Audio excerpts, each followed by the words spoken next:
This is the High Stakes Lowdown, a RotoViz podcast brought to you by the Fantasy Football Players Championship. I'm Eric Balkman from the High Stakes Fantasy Football Hour and the FFPC. You can follow me on Twitter at Eric Balkman and the FFPC on Twitter at FFPC. Before we get into the show, I want to remind everyone that you can get a listeners-only 10% discount to RotoViz by using the code RVRadio2022. That's RVRADIO2022. Your subscription gives you unlimited access to all of the RotoViz content and tools, and it supports the podcast channel. Now, without further ado, here's the latest edition of the RotoViz High-Stakes Lowdown.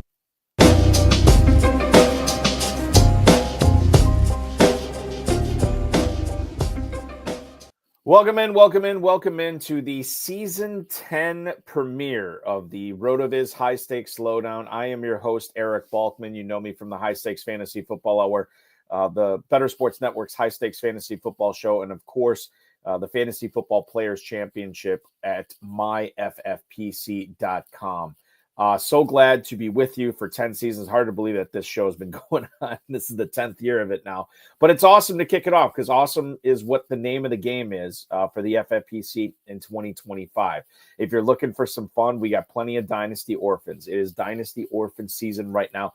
Teams are ranging anywhere from $77 up to $5,000. Many of them have already been discounted. So if you want to play fantasy football 365 days a year, check it out at myffpc.com. 1,800 plus leagues over a decade and a half, and not a single one has ever folded. So you know when you get into a league at the FFPC, you don't have to worry about the league folding. It's going to keep going and going and going. If you're also there, check it out. The Never-Too-Early Best Ball Tournament and the Never-Too-Early Superflex Best Ball Tournament are also going on right now at myffpc.com. The Never-Too-Early Best Ball Tournament features a $40,000 grand prize, just $200 to get in. 30-second, 60-second, 2-hour, and 6-hour clocks for both that and the Superflex Never-Too-Early Tournament, which features a $10,000 grand prize, just $35 to get in there. Again, that's at myffpc.com. The news of the week, in case you missed it, we have launched for the first time ever the Big Gorilla. What is the Big Gorilla, you ask? Well, it's a new tournament. It's actually the same tournament, but it's been rebranded. You would have known it as the Football Guys Players Championship, the Fantasy Pros Championship over the last several years. However, it is called the Big Gorilla. Now, we still have $5.7 million in the prize pool. We're still giving $1 million away to the winner. We're still offering a $50 discount on a 3-pack of teams. What's new this year? The Early Rampage is what's going on right now. If you are one of the teams in the first 200 leagues, you're going to be entered into a second tournament called the Early Rampage with it's a $10,000 grand prize in that. So if you get in early enough, you're not only being entered into the Big Gorilla, you're going to be entered into the Early Rampage tournament. Again, that's the first 200 leagues that are registered prior to June 14th. Get in on that. And of course, the 7 Bananas promo is new this year. If you hit multiple 7 picks in a row, starting with 2 of them in a row, we're going to start giving you freebies, free teams, free entries that'll go all the way up to, if you get 5 7 picks in a row, we're paying for a jungle safari for 4 people. Something that we've added new this year. And as our co-founder Alex Kaganowski has pointed out, these things do happen. It's rare, but they do happen. So check it out, myffpc.com. Dynasty Orphans, the Never-Too-Early Tournaments, and of course the Big Gorilla going on right now. Without further ado, let's bring in tonight's guest co-host for the RotoViz High-Stakes Lowdown Season 10 premiere. He's a guy who's been on the HSFF Hour before, had a lot of success in best ball tournaments with the FFPC, including 2 top 10 finishes in the Never-Too-Early Best Ball Tournament last year with the FFPC. He's been drafting a bunch this year. We're going to get his insight into it. Please welcome onto the show Mr. Paul Vanoostveen. Paul, welcome in. Good evening. How are you? Good evening. Good. How about you?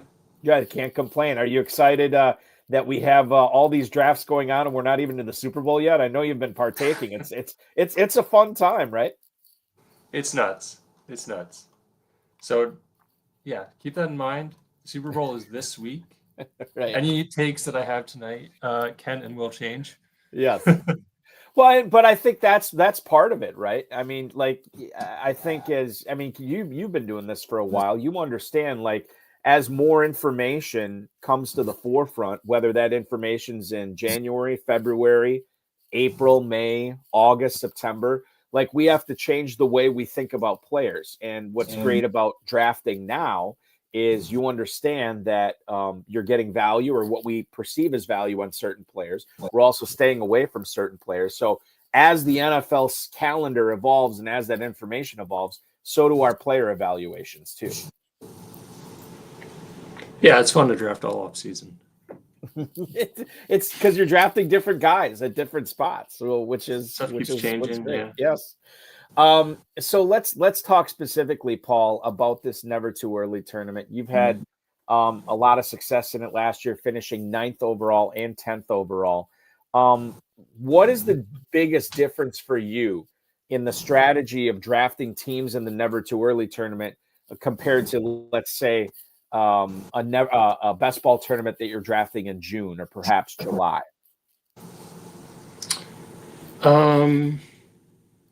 Not too much changes. I mean, it's still, the drafts are the same, 20 rounds, same positional allocations, same scoring.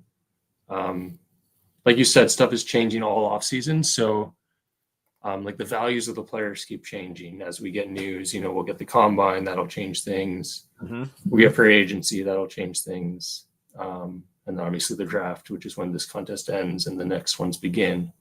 But my teams just before the draft in this contest and just following the draft, they won't look too much different, other than the fact that the player values, guys will jump up and down depending on what happened, landing spots and so on.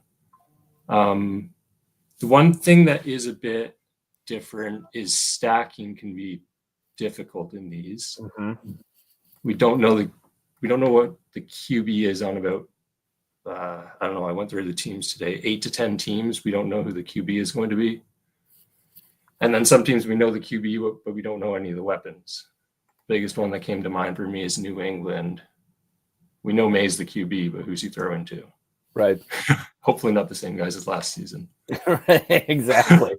So do you stacking, Go ahead. No, it's all good. So stacking can be a challenge if you want to stack up the QB with his pass catchers.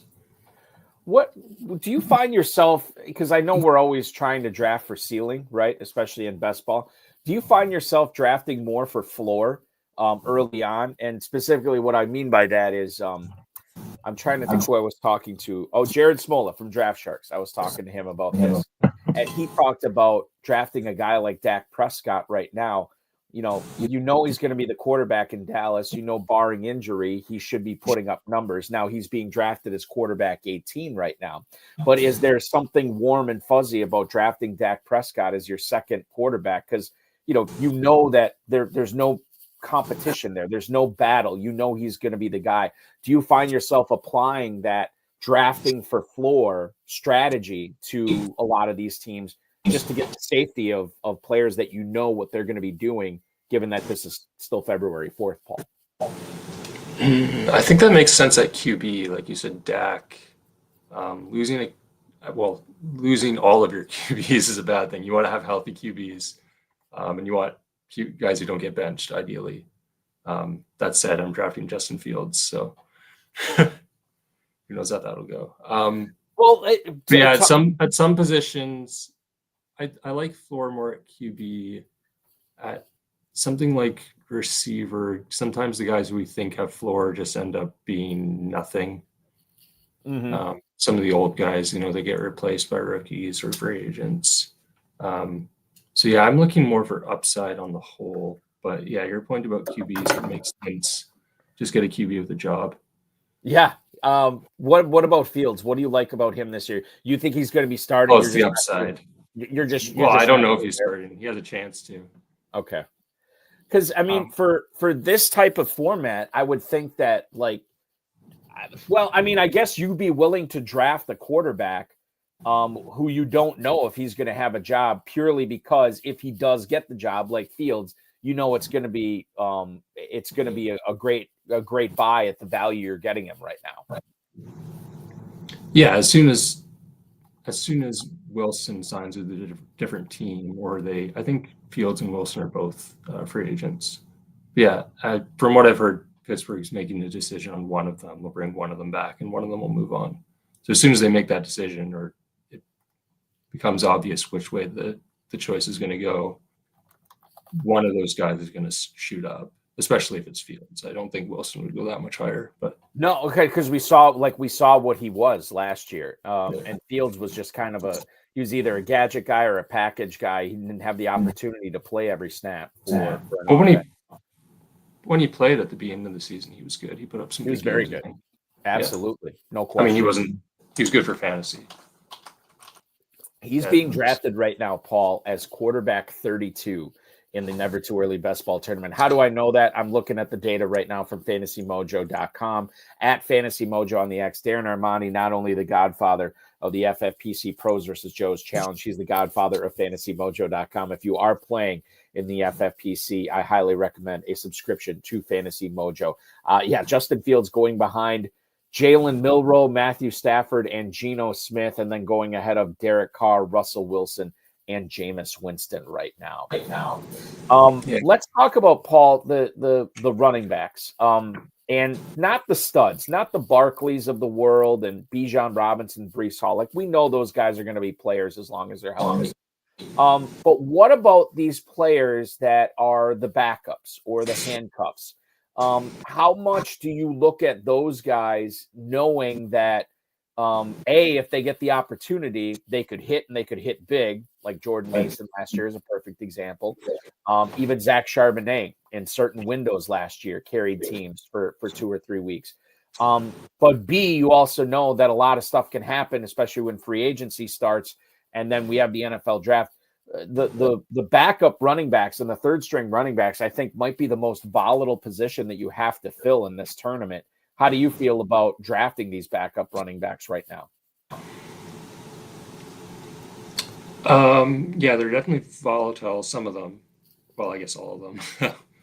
But yeah, volatility can be good as well. If they have contingent upside and the guy gets injured ahead of them. A backup is not a backup is not a backup. I'll take, if I am taking like late backups, I'll try to stick with the younger guys, the guys who conceivably have more upside. You mentioned Zach Charbonnet. I think he's he's technically the backup. I think he's a good bet, though. Kenneth Walker has had injury issues, and when he's been out, Charbonnet's been awesome. So guys like that, like Tajay Spears, I think Pollard is still in Tennessee. Mm-hmm. He would be technically a backup, but it's kind of a committee. Guys like that, I'm fine taking. The guys I'd avoid would be like someone who just happens to be number 2 on the depth chart, but is not any special talent, like maybe a Cam Akers last season. I don't know if he's still the number 2 in Minnesota.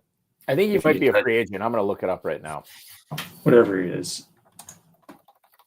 What I mean, I think that we're applying the same kind of rubric to, Cam Akers is a free agent right now. We're applying the same rubric to how we draft backup running backs in this tournament, compared to how we would draft them in a managed league or another best ball tournament, right, Paul? Like you got it. Number 1, you got to be the guy if the starter goes down, and number 2, you got to have talent. And those two things, not particularly in that order, right? Those are the two things. Those are the two keys that you need to plug in and turn in order to have these players be significant draft picks for you. And I think that's true of the Never-Too-Early tournament, but it's the same thing we'll talk about when we're drafting in early September as well, right? Yeah, it's not too different. And I mean, we have all off season for someone to get injured or something to change. So these guys, they have a lot of upside now and until the season starts. Paul, Michael Kenzel has a question in the YouTube chat right now. I'm going to post it right here. Does Anthony Richardson have all of 2025 to improve, or is he going to be on a short leash? My opinion, and I'll get yours on this, I think not only is he on a short leash or going to be on a short leash this season, I don't even know if he starts. Like, I don't know if he's going to get the job. To me, Indianapolis is going to do whatever they can to bring in competition. I don't know if they necessarily want to give him the gig week one. I'm staying away from him. I don't know how you've been handling him in drafts so far. So I've drafted 6 teams. Some of them are still ongoing. I have taken him once, but I think it was at the lowest he's gone in the whole tournament. I think he's going too high on average. But if he falls, I think I had no QBs at that point. Oh, really? Yeah, so I wanted someone with some upside. So I think I maybe took him and Fields and someone else, just hoping to get someone who starts and puts up some points. And then I guess at that point it makes sense because every build is a little bit different, obviously, especially when it comes to the FFPC, where you only have to start 2 running backs, 2 receivers, a tight end, and 2 flights this year. Now, let's talk about some player analysis. And I want to start on the left coast with San Francisco. Brandon Ayuk tears his ACL. He may not be ready for week 1. He might be. We don't know. We'll see what happens there. Deebo Samuel, the more I read, the more I think that he is probably not going to be on the Niners this coming year. And so I think it's to me, it's a big leap to assume he's going to be in San Francisco. A big beneficiary of Samuel having a down 2024 and Ayuk missing the majority of the season, and obviously Pearsall having that slow start to the year was George Kittle, right? And he took advantage too of the Niners having no Christian McCaffrey for the majority of the season, soaking up a lot of targets. George Kittle among tight ends right now in the FFPC Never-Too-Early Best Ball Tournament. If I look at Mojo right now, I can tell you that he is going as tight end number 3 behind only Brock Bowers and Trey McBride. He's going at that 3-4 turn. Is that, I mean, is he worthy of that? Do you think that that's the spot we want to be drafting him, Paul? Because we always, as fantasy players, recency bias is in the forefront of our mind. We know what Kittle did last year. We also know he was being drafted as like tight end 6 or 7 last year, right? And now all of a sudden he's up to tight end 3. How would FFPC players be wise to handle this guy in drafts right now? Yeah, I think he was 6 or 7, but he wasn't going too much later. It was just there were a couple guys going ahead of him who have fallen off. I think that's the correct spot. It seems to be the consensus as well. There's a pretty big gap between each guy. Yeah, I would take him there. I have taken him there. I think he's, after the top 2 guys who I like a lot, I think he definitely has the next most upside. And he's shown it. I mean, he's done it the past 7-8 years. So there's no reason to believe he won't just be the same guy again this season, especially with less competition. Yeah, I like him a lot. He is a player that I feel like he might be being drafted at his ceiling right now. But I that ceiling is so high, and tight end is always a difficult position to fill. And you know that even if he does bust at that level at that end of the 3rd round, you still know he should have a healthy floor. So maybe he doesn't have the Bafo season he does last year, but there are worse seasons, right? Or there are worse things that can happen if Kittle still hits his floor and doesn't hit his ceiling at that spot. So I'm on board. Yeah, I think people underestimate the tight end premium a little bit. Like I'm looking at, I have Mojo open as well. It's one of my tabs always. Kittle scored 275.6 points last season. This is just full season stats. And he missed a couple games, which would put him wide receiver. Wide receiver is a bit wonky because they all missed time. That would put him wide receiver 6 between Drake London and Malik Neighbors. So, I mean, that's his ceiling. Which is insane. I mean, when you think about that. So if he can just match what he did last season. Oh my God! It's he's going too low then. He matches he should be so way too low.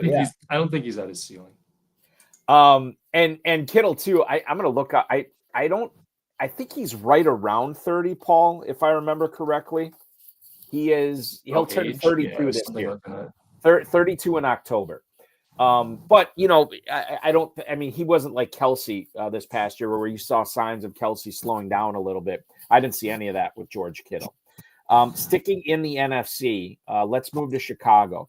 Keenan Allen is a free agent. I know after the Bears acquired him last year, there was talk of perhaps an extension. That extension has not come yet. I don't know if it will. I don't know if there's going to be a re-signing there. But as of right now, he's going to be a free agent. Ben Johnson is the new head coach there. Rome Odunze was one of the big three rookie receivers last year with Malik Neighbors and Marvin Harrison Jr. in drafts. Now, he was not being drafted last year as high as he is this year. But knowing that Ben Johnson is there and knowing that Keenan Allen, there's a very real possibility he won't be there. Does Odunze pay off at that 5-6 turn ADP right now for you? Yeah, he's a tough one. I don't think Keenan leaving helps as much as people might think because Odunze was playing basically every snap. He played like more snaps than I think he was like top 10 in the league in routes among wide receivers. So Keenan was the guy who was more rotational, not playing every snap. That said, Keenan obviously gets a lot of targets, so that opens up potentially target share. And the new coach, the scheme could be better. So yeah, he has upside for sure. He's a lot like, the comp has been made all the time, but he's a lot like JSN last season, where he had kind of a disappointing rookie season, and then, the offense changes a little bit. He has a chance to step into the number 2, potentially number 1. And obviously JSN was awesome last season. Even passed. Yeah, he passed Metcalf. Passed Metcalf, yeah, but I think he was going a little later than Odunze is. So yeah, I guess I think the price is a little bit high, but I don't hate it. I like a lot of the guys going just above him a little bit more. Like I like Devontae Smith, Olave, Addison. Obviously, they go a couple spots ahead of him, but you're usually making a decision among those guys. What about? Let me throw this at you. I look at the ADPs for the Bears right now for the receivers, and honestly, I don't even have to say receivers. The top, I don't even have to say receivers. The top 2 Bears that are being drafted in the Never-Too-Early Tournament are DJ Moore and Rome Odunze. Now, Moore, you have to sink a early 4th round pick to get him. Rome Odunze, you can wait almost 2 full rounds. If it sticks like this, who do you think you'll have more shares of? DJ Moore in the early 4th or Rome Odunze at the end of the 5th? Man, I haven't taken either of them yet. Probably Moore, but I don't know if there's a lot of. Stuff's going to change. If there's a lot of hype about Odunze over the offseason, I could see taking him more. Like if the coaching staff is speaking highly of him, saying, he's going to be a huge part of the offense. He's taking a big step, all that coach speak stuff. But yeah, as it stands, I think DJ Moore would be my preference, even with the gap in ADP. Is there just more safety there for you? And maybe there's just not the ceiling that Odunze would represent that's worth taking, like waiting to take him 2 rounds later? I think they both have ceiling. I think Moore's a lot safer because he's done it for quite a few years now. I just don't think. I don't know. Odunze wasn't that good last year. He would have to take a big step. To your point, Paul, he was on the field a lot last year. Yeah, he got chances and he just wasn't that good. Yeah. So I don't know. I think he's fine where he is, but yeah, he's not a huge target.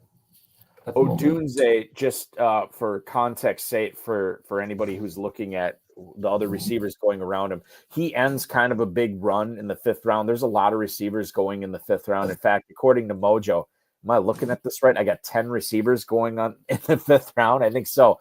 Yeah. Sutton, Pickens, Metcalf, Devonta Smith, Waddle, Jamison Williams, Olave, Addison, Judy, and then Odunze, and then Xavier Worthy in the early 6th. I'd take Worthy ahead of him, I think. Worthy how at least showed something like at the end of the season and into the playoffs. Like he was getting, or has been getting, quite a few targets, making a lot of plays. And obviously Kelsey could be gone, so that would help as well. Do you find yourself targeting Xavier Worthy more in drafts, knowing that his ADP is going to go way up if Kelsey does hang it up? Yeah, I think you should take that in mind. I mean, I think we'll know in a few days. I don't think, well, we may or may not. Last season, it was kind of the same situation.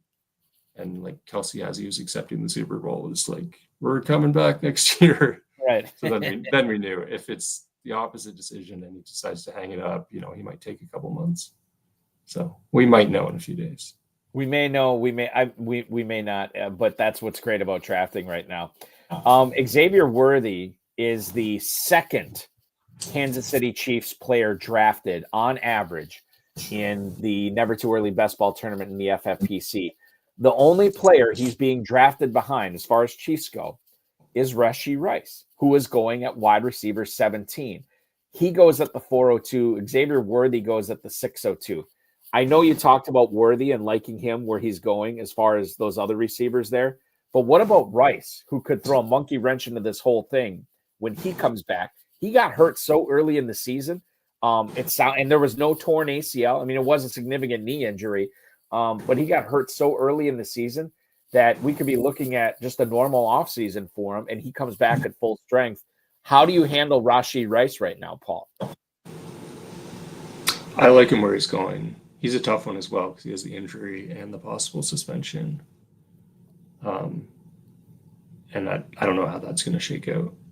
I've heard if he's on IR, he can't be suspended. So it could be like stacked one after the other. He goes on IR, right. comes back, and then gets suspended.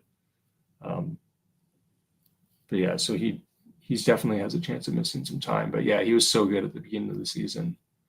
Yeah, I think he's worth taking a shot on where he's going. Like if he didn't have those questions, I mean, it's hard to know because that would mean he would have played the whole season, but he could be going next to, I don't know how high, first, second round.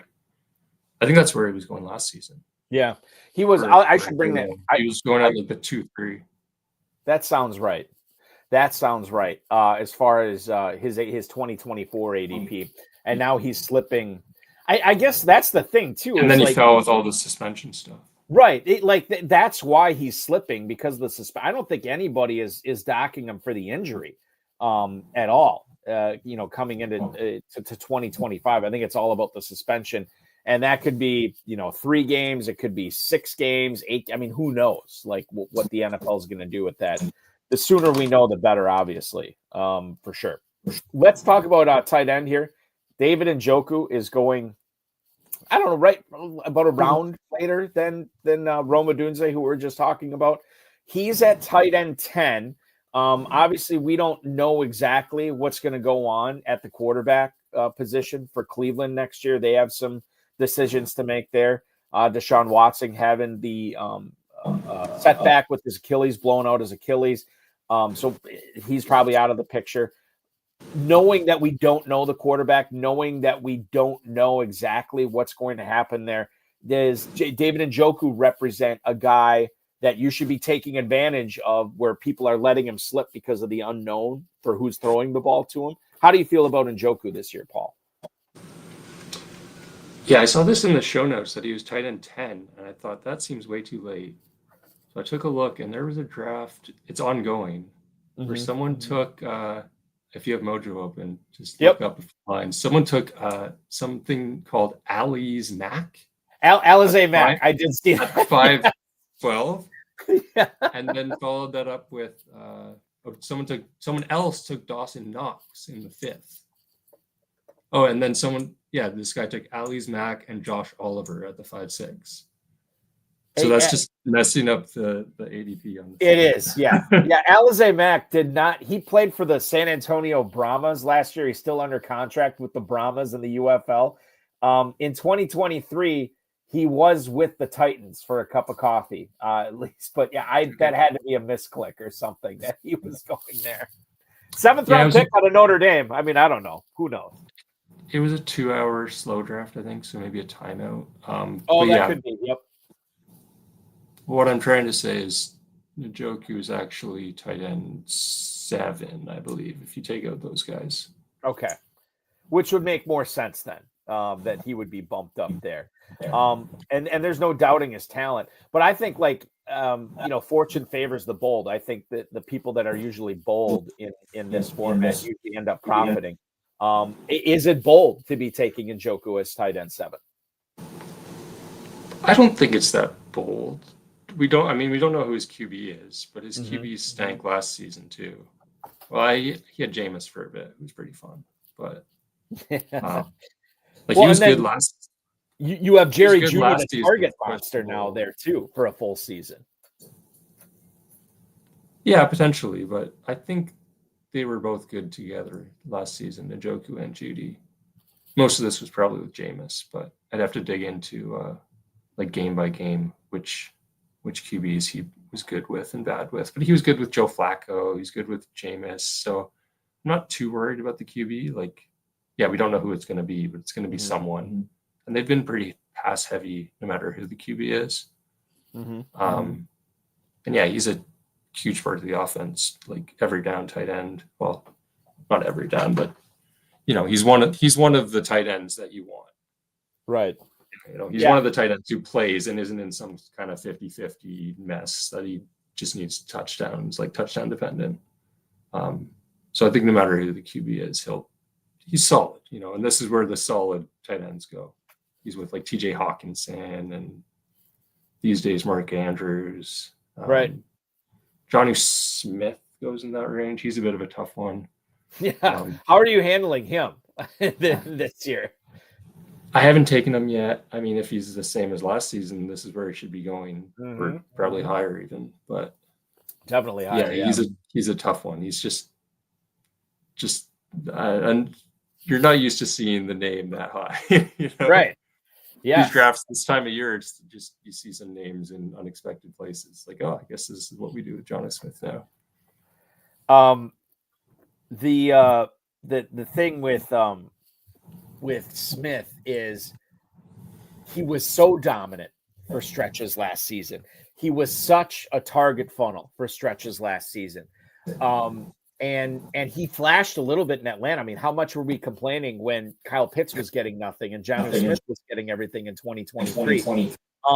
And I don't know how much is changing in Miami. I mean, there's a very good case that he is still a value in drafts this year, Paul. Sure.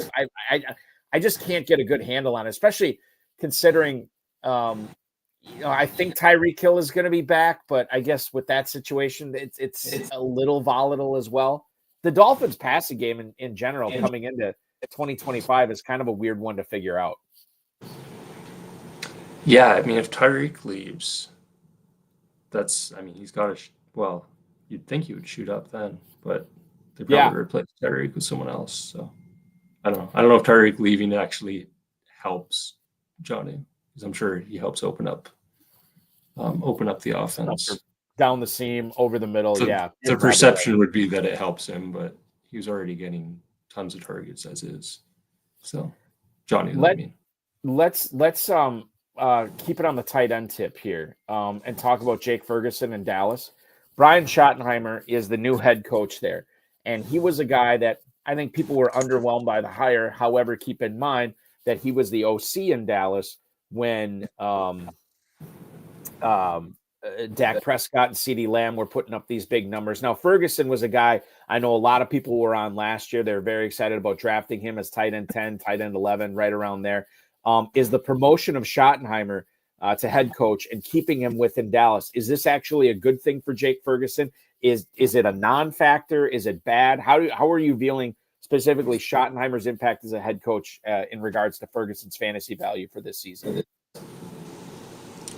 I think it's a non-factor. I think Jake Ferguson just kind of is what he is. He's just a guy. Definitely a few tiers below those guys we just talked about. He was fine this season. He just didn't score any touchdowns. That was basically the difference between this season and last season. He was a little bit worse, and he didn't catch any touchdowns. I think he had 0 touchdowns. So I think he was going, well, obviously looking back, he was going way too high last season, but right, like last off season. He's kind of a guy that if he's the number 2, if he happens to be the number 2 in the offense, which he has been for quite a while, he can get some targets, but he's not someone I'm excited about. And they've got to get a wide receiver too at some point, I would think. Someone else behind CD. I think a lot of people are talking about them doing that in the draft here. That should be one of their big focuses, is trying to get somebody to pair opposite CD Lamb. And then if they can, I mean, that might take away from Ferguson. I know that they need a running back as well. Those are the 3 guys I'm comfortable drafting right now for the Cowboys. Prescott, Lamb, and Ferguson, where they're going, no problems. Outside of that, I mean, who knows? I don't really trust anybody there. Rico Dowdle included. Well, he's a free agent, I think. He is, but I'm saying if he does come back, like some people are assuming, and I guess we shouldn't assume that he's going to come back. But if he does, like I still feel like they're going to bring somebody else in. I can't imagine that it's going to be Dowdle and then like an Ezekiel Elliott type player paired with him. And they got to do something a little bit more dynamic, or I assume they need to be doing something a little bit more dynamic at the running back position. In regards to what they did compared to what they did last year. That's the way I would be looking at it. You'd think so, yeah. That's what we all said last year too, though. That is a good point. That is a good point. Dowdle Zeke 2-headed monster. The rookie class last year was awesome, Paul. Quarterback, wide receiver was just fantastic. And then obviously Brock Bowers at tight end. If we look at the LSU receivers, Malik Neighbors and Brian Thomas Jr., when you take in their quarterback situations, the Giants, who we really have no idea what's going on there, and then the Jaguars, who are not only going to get Liam Cohen calling plays there, but they're going to have Trevor Lawrence throwing the ball to Brian Thomas. Which one of those receivers would you prefer to have on your team this year? If you could only have one, is it Neighbors or is it Thomas? Bearing in mind that Neighbors is going, I think, 4 or 5 picks ahead of Thomas, I think, at this point. Yeah, that makes it easier. Can I have both? Yeah, I'm sure there's some drafts you definitely could do it, for sure. I think that might be quite common at the 1-2. I honestly think it's a coin flip. I think Neighbors has shown to be more talented. He dominated when they were in school together. Even last season, he was kind of dominant all season, where Brian Thomas kind of came on at the end of the season when they had some injuries and stuff. But you like the offense for the Jags a lot more, especially now with, what's his name, Cohen. Yep. So it's like the talent versus the team situation. Neighbors, we don't know who his QB is going to be, but kind of like we talked about with Njoku, his QB stank last season too, so he was still awesome. So it's like, how much worse could it get? Right.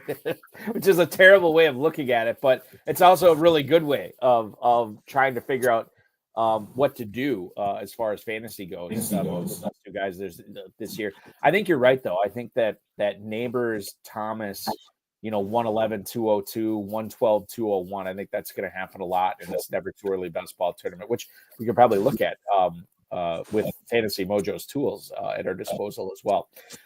The guy who was throwing them the ball 2 years ago at LSU was Jaden Daniels. He won the Heisman. And this past year, he is probably going to win the NFL Offensive Rookie of the Year. He has shot up from, I don't know where he was going at the end of drafting season, Paul, quarterback 9, roughly. And now he's quarterback 3 in the FFPC Never-Too-Early Best Ball Tournament at the moment.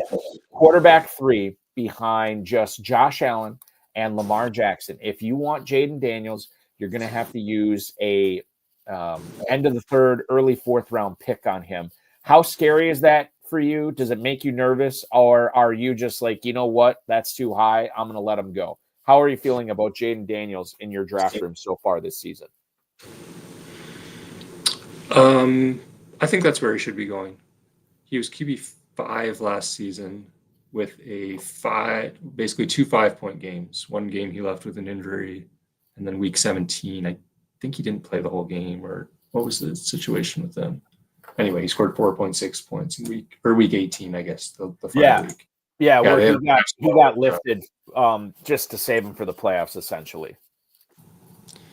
Yeah, so he basically has to finish where he did last season. The two guys ahead of him, or the two guys being drafted ahead of him, Lamar and Josh Allen, and then Burrow and Mayfield were ahead of him.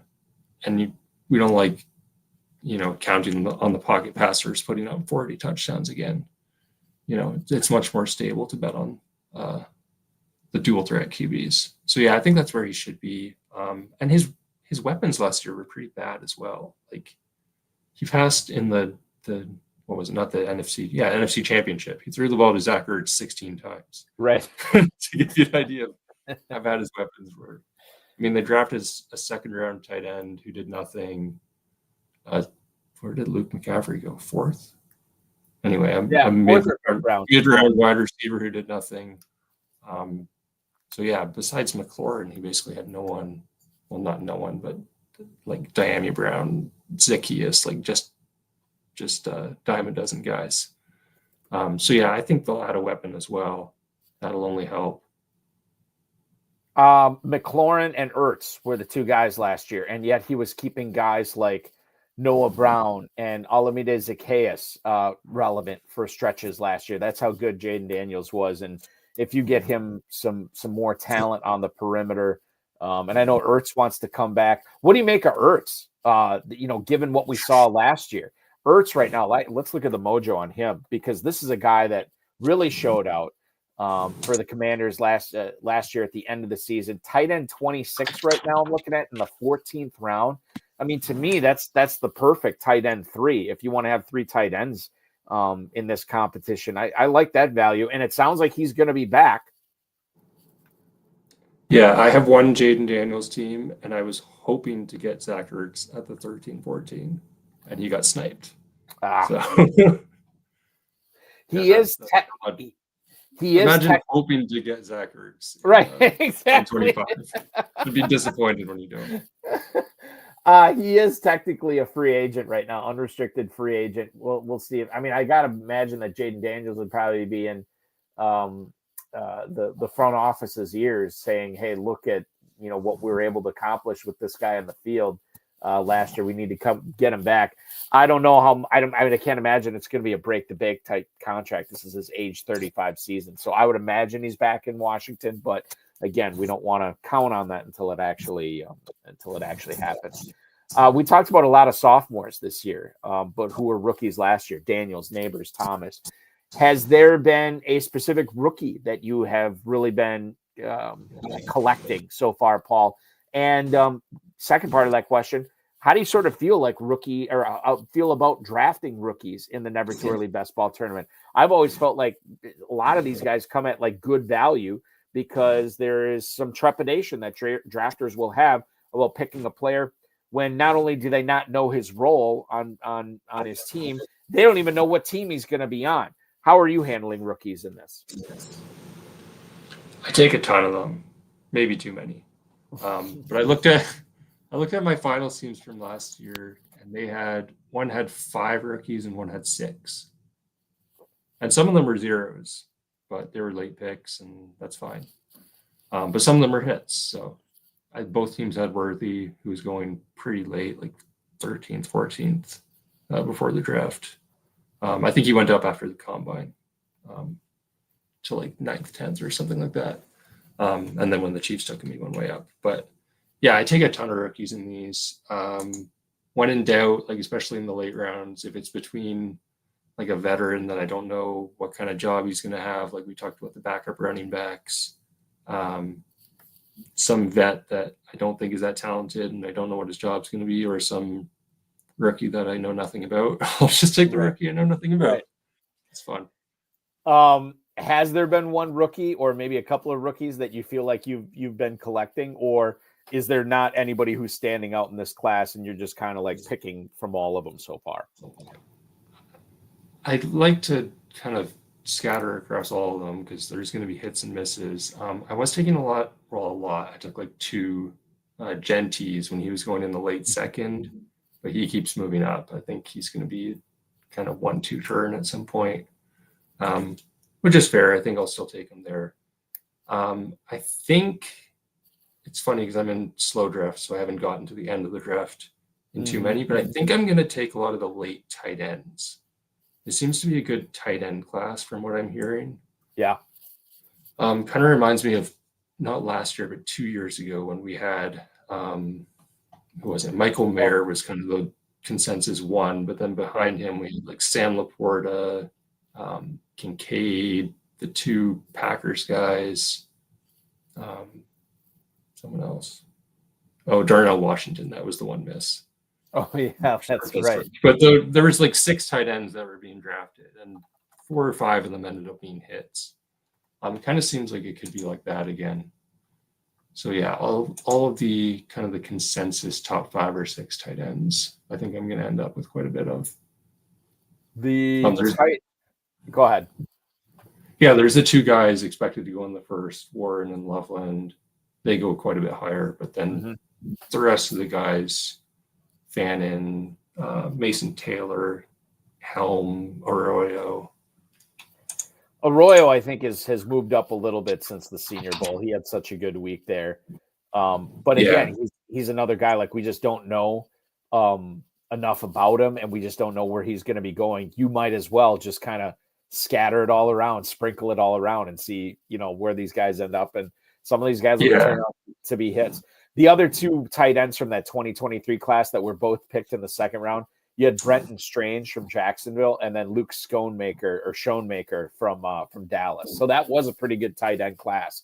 Schoonmaker has showed out, and obviously Brenton Strange. Those guys kind of did something in their second season. Yeah. In their second year, you're right. Yeah. We did have to wait a little bit, but Strange. When Engram went down, I mean, he showed kind of why he was a second round pick. And he was also the tight end from Penn State, just like Ty Warren is this year too. Everybody's favorite tight end. I'm a little bit nervous about, and this isn't a dynasty show, we don't have to get into it, but Ty Warren's a little bit older for a tight end. And sometimes I wonder, is he just dominating 18, 19-year-old kids and that's why he looks so good? Or is there actually more to it? We'll find out, obviously. But as of right now, I do like Tyler Warren quite a bit. A final question here for you, Paul, before we let you enjoy the rest of your Tuesday evening here. One player that, if there is one player or maybe a couple of players that you've been targeting that you seemingly are, trying to get on a bunch of these squads, and then a player that you really don't want to have anything to do with at this point of the drafting season. Guys I like, the ADP is changing so quickly, it's hard to say. Someone I like now, I might not like as much in a week or two. But I think throughout the whole draft season, I'm going to want to get as much of the top 2 tight ends as possible. I love both of them. We talked about all the questions behind them. Bowers, if he was going 101, I'd take him there. I probably won't, because that would mean I don't get any Chase or Barkley or whoever ends up being the one. But yeah, I'm going to take as much of him as I can get while still getting enough of the other guys. And then McBride as well. The other one that jumped out was a couple of the late QBs. We talked about Fields. Another one that I don't understand why he's going so late is Geno Smith. Oh, yeah. Going, at least on Mojo, QB 31. I think he's just going to be Seattle's QB again. And he's always kind of a solid QB 2-ish. He's basically the same as guys going, 80 picks ahead of him. So yeah, if he stays there, it could be there's questions. People don't think he's going back to Seattle. And once that becomes settled, if it does, he moves way up. But yeah, I like him a lot. I think you can kind of wait on QB and scoop up a couple late guys. Ideally, you get them stacked, but yeah. Right.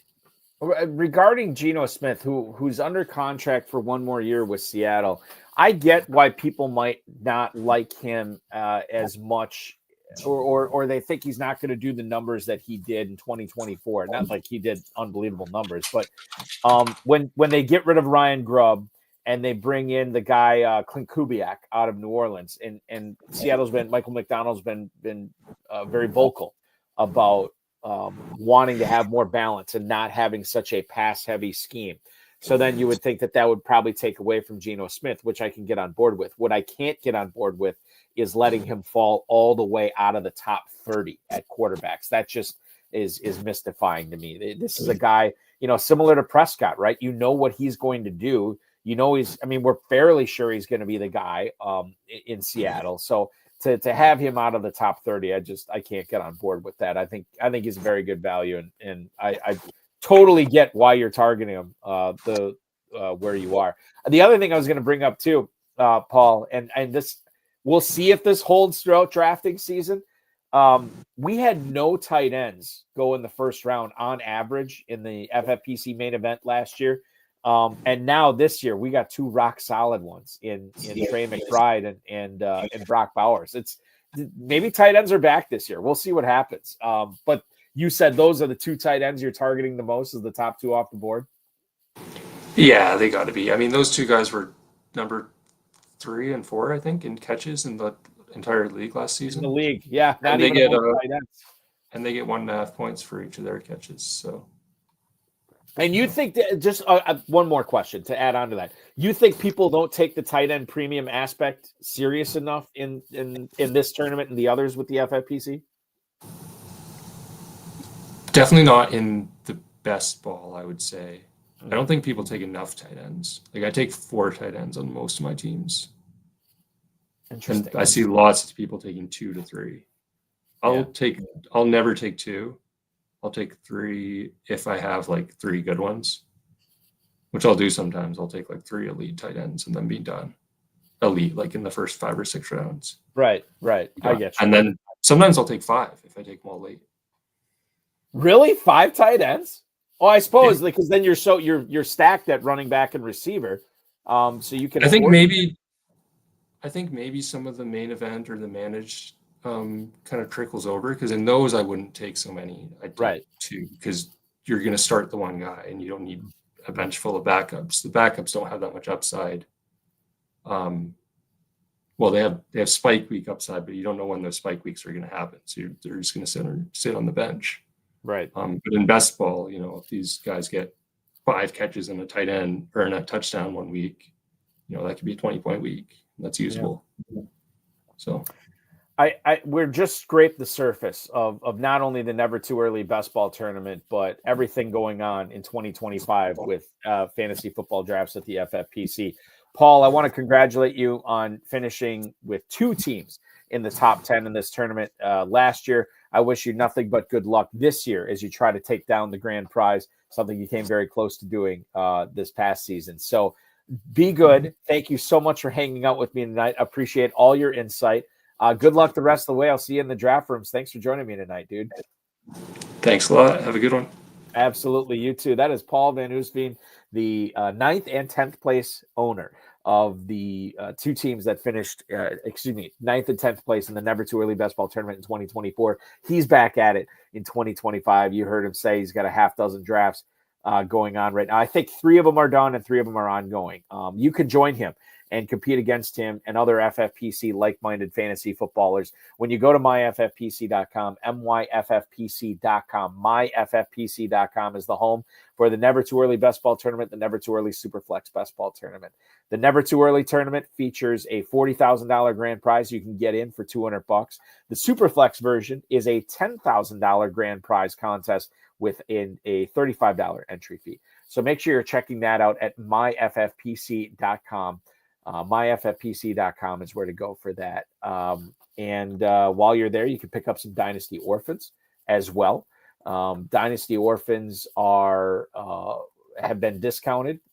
The entry fees range anywhere from $77 up to $10,000. And many of those entry fees have been discounted for 2025, 1,800 plus leagues over the last 15 years, and nary a one has been folded. So once you're playing Dynasty in the FFPC, you know it's for life. By the way, I should mention too, that Never-Too-Early Best Ball Tournament is $125 entry fee, not $200. So $125 is what we're looking at there. And then the final thing I'll talk about is the Big Gorilla, which we launched this past Sunday. It's our mid-stakes contest, $350 to get in, $1 million grand prize, $5.7 million in the prize pool. Get in now if you are part of the first 200 leagues that are formed prior to June 14th. You will be entered into a separate early Rampage tournament. So basically, you're paying your entry fee for the Big Gorilla, but you also are entered into this early Rampage tournament. It's 2 tournaments basically for the price of 1. Check that out, myffpc.com. And remember, that's 7 bananas. If you get the 7 pick at least twice in a row, you will get some free teams from us as well as a potential jungle safari. If you are able to get the 7 pick 5 consecutive drafts, we're going to give you a 4-person jungle safari. That's going to be a lot of fun if we get to award that. We want pictures from that jungle safari that you take if you do get the 7 pick 5 drafts in a row. myffpc.com is your home for that. That will complete this month's edition of the RotoViz High-Stakes Lowdown. We are going to go monthly until the start of the NFL season, so we'll be back on a weekly schedule in September. As of right now, the next time we will go live will be March 4th. So 4 weeks from today, probably have more of a dynasty slant on that show. So get your dynasty questions into highstakesfantasyfootball@gmail.com or just post them on our X feed as well. Thank you so much for watching tonight. I certainly appreciate each and every one of you for watching, streaming, listening, downloading. And I will talk with you on Thursday night with Ryan Reynolds from Establish the Run and Player Profiler on the Better Sports Network's High Stakes Fantasy Football Show.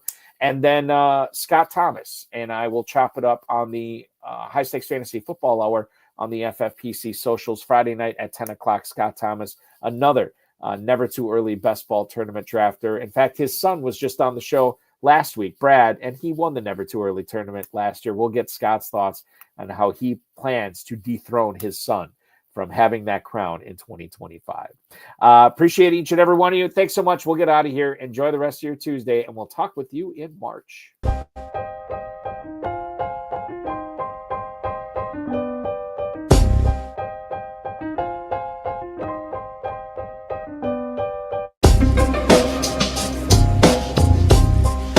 Thank you for listening to the High Stakes Lowdown, a RotoViz podcast brought to you by the Fantasy Football Players Championship. And thanks to Grapes for our theme music. Please review the podcast on iTunes under the RotoViz radio feed. It helps us find new listeners. Contact us via email, rotovizradio@gmail.com. We'd love to hear what you think, and follow us on Twitter @RotoVizRadio.